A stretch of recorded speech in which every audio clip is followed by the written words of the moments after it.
You're listening to Wild Things and Wild Places, a Muley Fanatic Foundation podcast that aims to discuss issues and efforts related to the Muley Fanatic Foundation mission, the conservation of mule deer, furthering the sport of hunting, and sound wildlife management. Everybody knows I'm a Muley fanatic. It's time for Wild Things and Wild Places. And here's your guide, Joshua Coursey. Thank you for joining me on Wild Things and Wild Places.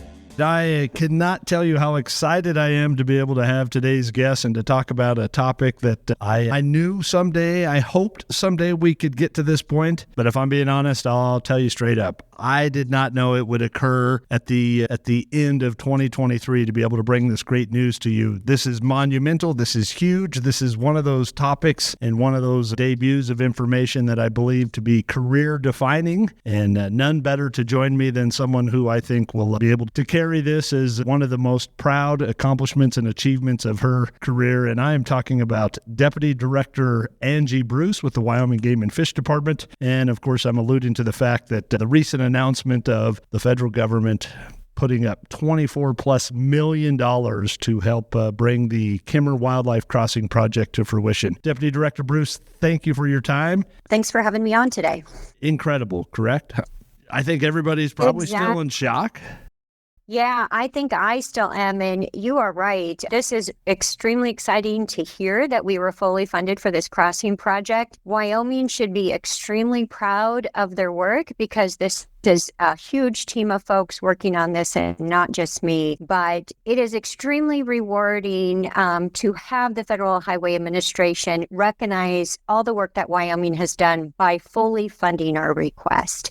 I'm like you, I thought we'd get funded, but I was more than shocked to know that we got all $24.3 million as requested. So definitely historical and very influential for the Wyoming deer herds in that part of the state as well. Yes, most definitely. This is the first of its kind through the Wildlife Crossing pilot program. They're part of the Infrastructure Act. There was a pot of money, and when it was all divvied up, Wyoming got a little over 20% of it. That's enormous, isn't it? It's a game changer. It is huge. The total pot that will be available is $350 million. A pilot effort. So at this point, when that's gone, it's gone. One of the things I heard over and over from the Federal Highway Administration is they want to show success so they can hopefully get a sustainable pot of money. But this is the first time that a federal agency has had to give out to states for wildlife crossings. They combined their first 2 years of efforts into one because it's a new program and they had to work out the details. And yeah, Wyoming is recipient of $24.3 million. So yeah, over 20% of that going to us for this first round alone.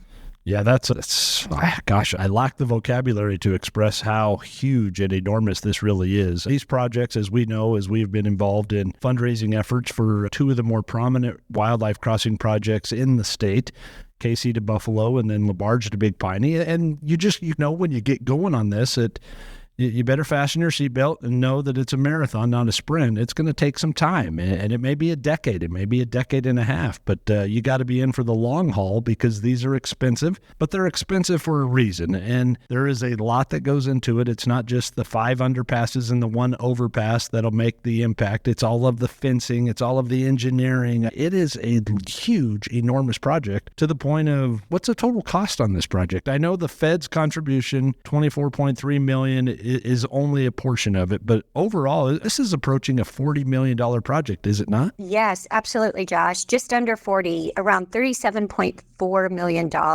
And so the question might be, how do we come up with the other? And it took a whole lot of folks, but some of the main contributors is our Wyoming legislators. So they dedicated $10 million for us to match with federal funds through the WNRT fund. So we'll be using $6 million for this project. Our Game and Fish Commission started this effort by committing $1.25 million to kick it off, as well as, of course, WYDOT using some of their regular, what they refer to as formula dollars, around $4 million.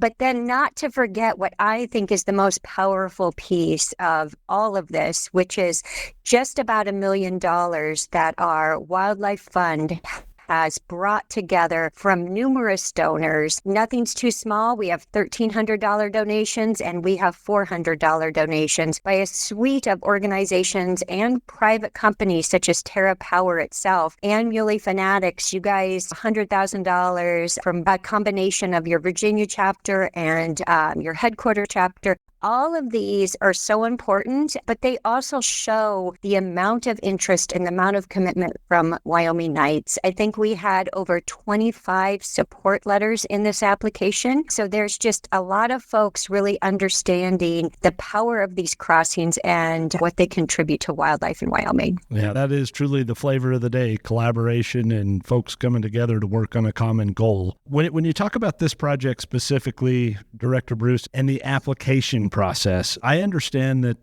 during this opportunity for you to make the pitch, if you will, or to be the spokesperson or voice for this application, you put it on them to tell them, like, do it all or don't do it at all. Is that right? Yeah, that might have been a little bit of a risky statement that I made at one time, Josh, but I would say so. I think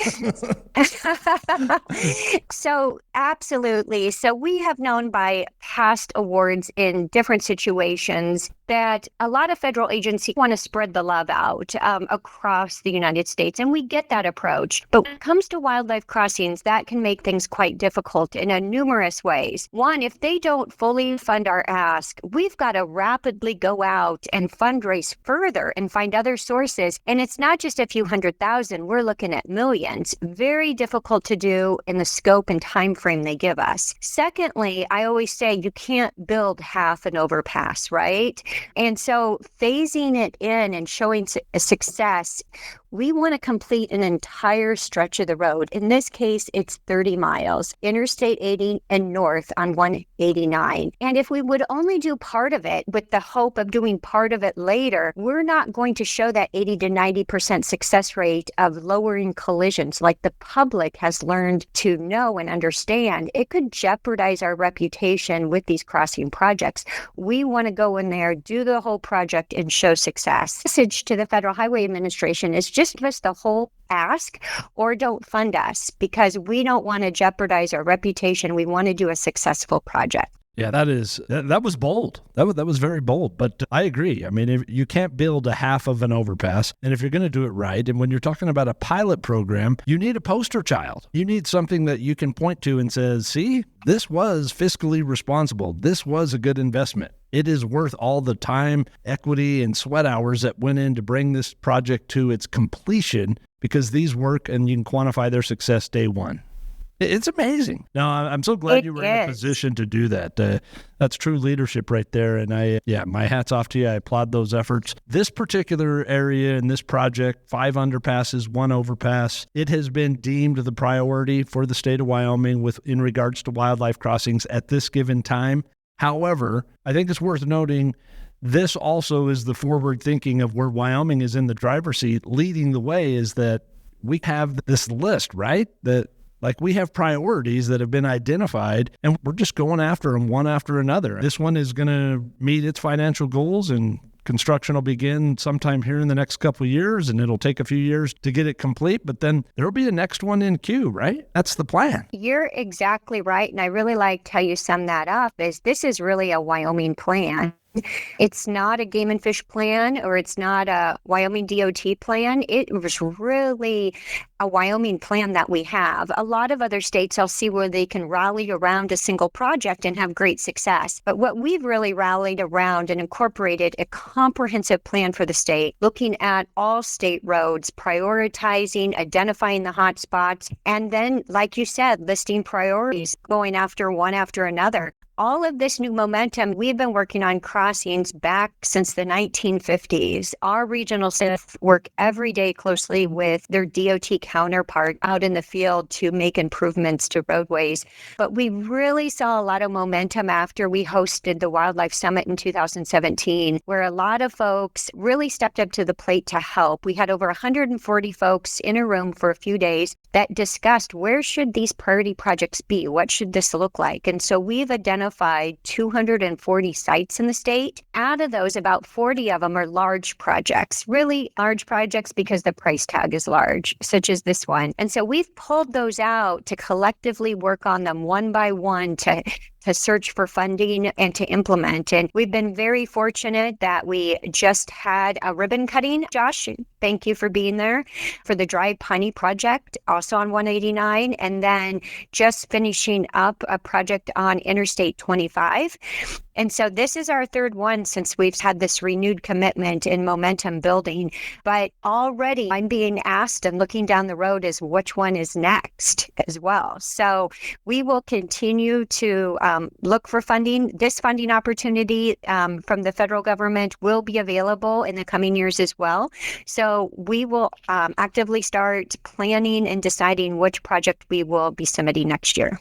It's incredible. When I think back and that summit of 2017 that you referenced, when you look back and you think of some of the action items that have come from that and just this renewed sense of momentum and focus on wildlife crossings, it was driving back from that summit that Joey, Chris, and I in the vehicle on our way back home said, funding is a problem. There's great ideas, but we're always going to be short the funds that it's going to take to bring these projects to fruition. And it was in that conversation that we decided coming back home that we're going to reach out to a local legislature and we're going to draft a bill to create the Wyoming Wildlife Conservation License Plate to help generate money. We need money, but we can't do it one organization at a time or one entity or agency. It's going to take a collective effort, and we need to raise awareness. We need to get stakeholders to understand how important this is. And then you see this, you see the KC to Buffalo, you see the Barge to Big Piney.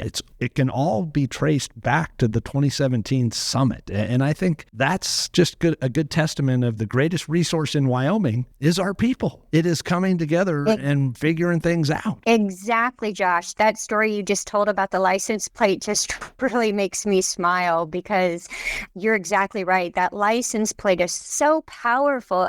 I stopped at a high school car wash fundraiser to have my car washed. And a couple of the high school kids actually came up to me and said, that is the neatest license plate I've ever seen. Tell me what it means. So every opportunity, just having those lay conversations just about a license plate can go a long way. But the license plate, the legislators, you guys helped push through. There was also some ability through when you apply for a hunting or fishing license, or when you register your car or renew your driver's license, you can just openly donate to this cause as well. So making various opportunities, all these different types of investments we can pull in, they help with that overall price tag, but then they also show, and they really demonstrated, I believe, in this grant application, all the different ways that Wyoming is stepping up and showing that they care about wildlife crossings. It isn't just about, here's some money, now go find some other. It's really a comprehensive approach, and I think we are able to demonstrate that. Yeah, absolutely. Especially 25 support letters and the various donors that contributed to this. Yeah, I think you showcased that very well. I'm curious, Deputy Director Bruce, I'm curious if you could speak on the donations that folks can make when they purchase a hunting license. You didn't really know what to expect, but if I recall correctly, year one, just giving folks, sportsmen and sportswomen, an option to make a voluntary donation, wasn't the contribution in year one like almost $40,000? It's even a little higher than that. I think in year one, we reached about $80,000. Oh my gosh, that's so incredible. Pretty shocking. I know. When I remember testifying in front of legislators, I actually did not think that would be the case. And I'm so pleased to say I was wrong. Yeah. But people really stepped up, and it is a source, and people are following through. So it is another way that we can say our hunters and anglers are investing in wildlife crossings as well. So. Well, I can tell you the crossing that this huge announcement is going to, or crossings that this will help, that's an area where we're going to see a significant increase in traffic in the coming years with the nuclear power plant being proposed, that clean energy effort there. Not only that, but the mining, tourism, and other economic activity within that area. Wildlife is certainly going to need all of the efforts it can. And the one component we can't forget is that this is a motorist safety issue as well. It's not just about wildlife. This is huge. This is a game changer. It is. And just a few facts. Between 2013, there were just over 200 crashes in this stretch of the road. 76% of those involved wildlife. So it is a huge factor in the area. When we started this initiative and kicked it off more in 2017, we decided to focus on big game. We do understand that other species will benefit, but when we focus on the big game crashes in the state, we get that dual reward, right? We're helping making healthier herds for wildlife, but we're also considering the safety of our drivers. We all drive on the road or ride, so we're all impacted. And I think this project is very telling that there will be a lot less crashes, hopefully 80%, and will make a big contribution to the safety of this stretch of the road as well. Yeah, it's going to be tremendous. Any idea, I know there's a process, any idea when this project will be shovel ready and we can see some dirt being moved on this? Good question. So we have a good understanding of where we want the overpass and the 5+ underpasses to go. We use a lot of data to come up with those. So our regional folks have already worked closely with our district YDOT folks to come up with that, looking at crash data, carcass pickups, the GPS collars, where those big game are moving across the road. So we have a good idea of where. So now they have to design the structures. They've been working on that for several months already, so that's getting close. They'll have to go through their bid process. Hopefully that'll occur in the next 6 months. I look at 2024 for that to happen. And then depending on the contract that's issued, we're looking at a 2 to 3 year construction period. So the spring to fall is considered one construction. So because this is so significant with at least 6 structures, it will take 2 to 3 construction periods to complete. Yeah, and that's not to discount or to look over the fact that there's a tremendous amount of fencing when you're talking about 30 miles for these structures to be able to actually work. You're right. Exclusionary fence is what we call it. So in between these structures, constructed what I want to say is very engineered fencing that will drive the antelope, the mule deer, the elk to these safe passage areas, either under the road or over the road. And so the fencing is an extremely important part of the project. We could not do it without. It really guides where they go. And then we'll put in gates and jumps. And the gates and jumps really are aligned to there will be animals who get trapped between the fences and the road. And this allows them to get out, but not back in. So they're a very important part as well. These will all go on BLM land, but not also to forget that some of this land in this area is also private. And so we'll be working very closely with the private landowners. They've all been at the table with these discussions. We construct this project. Again, I'm telling you, I've got this complete little extra bounce in my step, if you will, because I all week long I've just been on cloud 9 knowing that we got this wonderful news, and it's a game changer. It's so incredible. Again, congratulations on this. I know it's something that everybody on the team and everybody in the state should be very excited about. I am curious though, if you wouldn't mind, Angie, if we could talk about the next priorities. I hate to think that we're one of those states or just the mindset of where we live, where we get something done and we look for the next summit to climb or the next peak that needs to be summited. That's what movers and shakers do, is you get something done and you look for the next thing that you need to tackle. And where's the next priority in regards to wildlife crossing? Well, we've got several, and I will tell you, because there's so much enthusiasm on these projects, if we became complacent at all, we will have people telling us this is what we want. So the enthusiasm to just move on to the next one is there by everyone. So we've got 2 in mind. One of them is what we call the Du Bois Project, Highway 20 and Highway 26 there, north of Lander. And this project is really interesting because it also involves bighorn sheep. And it's a little bit different than others, that there's been a local stakeholder group has put a lot of effort into this area, has tried some things already, like just digital sign warning people and other efforts. But they've got a really good handle on what is needed for that project. And I think they've also raised some funds. Another one would be at Halleck Ridge. And this would be the first wildlife crossing overpass on an interstate. Pretty huge, which means a really huge price tag. the interstate, we design any projects on an interstate, we also have to think about future capacity. And so the overpass would actually be designed to cross 6 lanes of interstate. So large price tag again, but it is one that it's a top priority for us.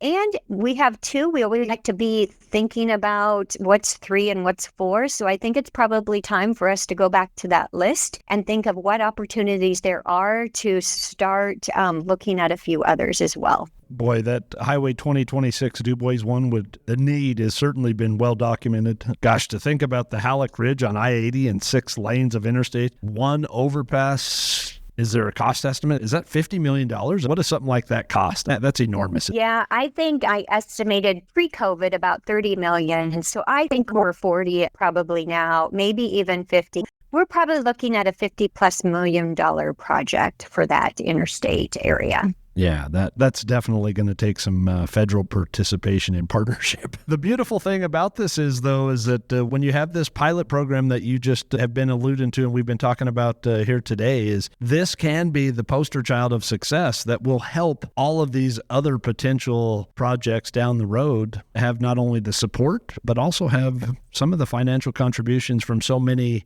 other stakeholders that it's going to take, because you can see that these things work, and they do work. They work day one if done right. You're exactly right. The really rewarding thing about wildlife crossings, wildlife management, sometimes I like to talk, it's more of an art than a science. We don't always see such a quick return on our work, but with wildlife crossings, we do. It's almost instantaneously. I know the project that we recently had the ribbon cutting up at Dry Piney, before the exclusionary fence was even put in, they were already using those underpasses. So it is immediate. You'll start to see some benefits, which is extremely exciting. And we talk a lot about reducing the collisions, but it's more than that, because we're opening up additional habitat.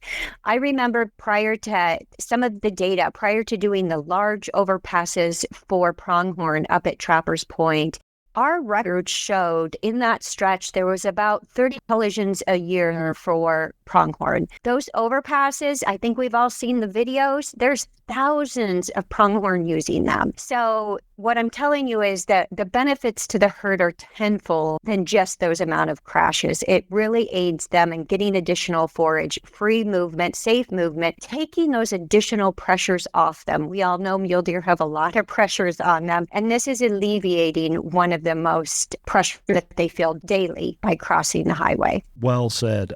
One thing that you had mentioned at the ribbon cutting, the LaBarge Big Piney Crossing project, at that ceremony, you had mentioned something that I have thought about several times since. I have told others about this because I thought the mindset was right, and I thought it was something that was just so profound. And that was, you had indicated that there will be a day, you hope, that we can have these type of wildlife crossings implemented that where we don't need to gather for a ribbon cutting, because it's just the way we do things, because it's the right way to do it. Boy, to have that incorporated into a transportation plan as we have road construction and new roads and maintenance of roads, and to just know that wildlife crossings are just a given as part of the process, that's not something that we need to cut a ribbon about. It's because that's what we do, because it's right. It would be just a normal part of our travel. I know when I travel across the country, we'll be in Colorado or somewhere, Mom, look at this crossing. Yes, that's great to see, but you're exactly right. If it becomes a normal part of our roadway system, if it's integrated right into our DOT processes, we have had extremely good luck in Wyoming, very collaborative process. For years, we have reviewed every single YDOT project that they've even thought about doing in the state. We review them several times to look at them from the eyes of having less impact on fish and wildlife. So there's little things we can tweak just to make them that much better. So for it to just be built right into their work would be huge, and just a normal part of it. We're not going to get rid of roads. We need roads for everything we do, and there's not going to be less of them in our lifetime. But now we have those tools, such as these crossings, overpasses, underpasses, different types of fence that we can mitigate impacts and have less impacts to fish and wildlife, and we should be using them every time we consider different road maintenance projects. I think we're headed in the right direction, and I think we're in the driver's seat. I feel great about where we are as a state, knowing that we have two agencies, our wildlife management agency, the Game and Fish Department, and our Department of Transportation. You guys are breaking bread together at the same table. That's a healthy thing. It definitely is. Josh, I don't need to tell you it's the Wyoming way, right? We all know each other well. We all communicate well. It could be from one project to another. It could be from one subject to another, but we know who to call, and we're not afraid just to pick up the phone and find solutions to problems. All right. I in respect of your time, I do have one more thing I want to ask you, only because I remember several years ago when Director Nesvik, who wasn't the director at the time, had called me from D.C. to give me the great news that he had heard that we were getting the $14 million approval through the build grant for the Labarge to Big Piney Wildlife Crossing project. And it was very exciting at that time. Not that $14 million is chump change compared to $24.3 million, but I'm curious, who got the call knowing that this has been on your desk, this has been your charge? Did you find out before Director Nesvik? I think I actually did. Not on purpose, though, probably. WYDOT, of course, got the official call because they are the applicant. However, I was notified probably the same time as Brian, but he was unfortunately up in an airplane, so without cell phone signal. But when he landed, I think his phone blew up with texting to notify him. I did talk to him a few minutes later, and he let on that, yes, it was all over his phone. So because of the circumstances, I'd have to say that I did find out first. Oh, that's awesome. Well, I know this has been a big charge for you, and you have done 100% due diligence to do everything that it was needed to be able to make this happen. And so everybody should owe you a big round of gratitude and thanks. This is an enormous accomplishment. Yeah, Deputy Director Bruce, thank you so much for all the efforts on this. Thank you for your continued work. And I know we have a lot more to do. Unfortunately, you're not at the end of your career. We still have years of progress, correct? Yeah, I'll be around for a little while. But yes, thank you for having me on today and all your support and efforts with the Wildlife Crossing Initiative as well. Thanks, Josh. Yeah, thank you so much, Angie. Deputy Director Angi Bruce with the Wyoming Game and Fish Department talking about the huge announcement that was just released this week, the $24.3 million that was allocated as part of federal dollars that was allocated to the Wildlife Crossing Pilot Program and the funding for an application for the South Kemmerer wildlife crossings that would entail 5 underpasses and 1 overpass, 30-mile stretch there of a much-needed effort to mitigate the hazards of not only motorists' impacts to wildlife, but overall just the need for wildlife to be able to transition from their winter range to summer range and to be able to do that in a safe manner, as we need all the help we can get for our declining mule deer population. And this is a huge endeavor and a huge plus. Deputy Director Bruce, here on Wild Things and Wild Places. And that wraps up another episode of Wild Things and Wild Places. But remember, the journey doesn't end here. Make sure you never miss out by subscribing. Whether you're listening to us on your favorite podcast platform, streaming us on our website, or following us on social media, subscribing is the best way to stay connected. Thank you for joining us, and stay tuned for more wild episodes. Everybody knows I'm a muley fanatic.